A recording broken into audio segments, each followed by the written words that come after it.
మంత్రి కొండా సురేఖ కుమార్తె చేసిన వ్యాఖ్యలతో కాంగ్రెస్ పార్టీకి డ్యామేజ్ జరుగుతుందన్నారు మంత్రి వాకిటి శ్రీహరి. పార్టీ ముఖ్యమని, పార్టీని కాపాడుకోవాల్సిన బాధ్యత అందరిపైన ఉందన్నారు. పార్టీ లైన్ దాటి తప్పు చేస్తే ఎలాంటి వారైనా చర్యలు తప్పవని స్పష్టం చేశారు. కొండా సురేఖపై కాంగ్రెస్లో ఎవరూ కుట్ర చేయాల్సిన అవసరం లేదని, ఆమె విషయంలో పార్టీ నిర్ణయం తీసుకుంటుందని తెలిపారు. అంతర్గత సమస్యలు ప్రతిపక్షాలకు ఆయుధంగా మారకుండా చూసుకోవాలని సూచించారు.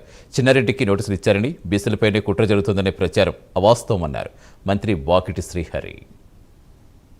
కొండా సురేఖ అక్క గారి కూతురు మాట్లాడిన విషయం 100% క్రమశిక్షణ కమిటీకి పంపించారు. వాళ్ళు దాన్ని చూస్తూ ఉన్నారు. కొండా సురేఖ అక్క అయినా, వాకిటి శ్రీహరైనా, ఇంకెవరైనా ముందు పార్టీ ఉంటేనే అందరం. పార్టీకి డ్యామేజ్ అయినప్పుడు ఖచ్చితంగా ప్రతి ఒక్కరూ మాట్లాడి కాపాడుకోవాల్సి వస్తుంది పార్టీని.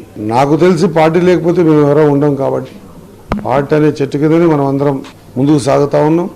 ఆ విషయంలో పార్టీకి సంబంధించి పిసిసి అధ్యక్షులు వారు ఉన్నారు. సేమ్ టైం క్రమశిక్షణ కమిటీ ఉంది. క్రమశిక్షణ కమిటీ ద్వారా నిర్ణయాలు ఏవి తీసుకోవాలో ఖచ్చితంగా తీసుకుంటారు. పార్టీ లైన్ దాటితే వాకిటి శ్రీహరి మీదైనా చర్యలు తీసుకునేటువంటి పూర్తి అధికారం పార్టీకి ఉంటుంది. పార్టీ ఉన్నందుకు మేము ఉన్నాం కాబట్టి ఎవరం కూడా పార్టీ లైనప్ దాటితే అతిథులమేం కాదు. 100% నాకున్న సమాచారం ప్రకారంగా లేదా పార్టీలో ఉన్నటువంటి సుదీర్ఘమైన జీవన విధానంలో నేను చూసిన దాని ప్రకారంగా ఖచ్చితంగా పార్టీ డ్యామేజ్ అయ్యేటప్పుడు ప్రతి ఒక్కరు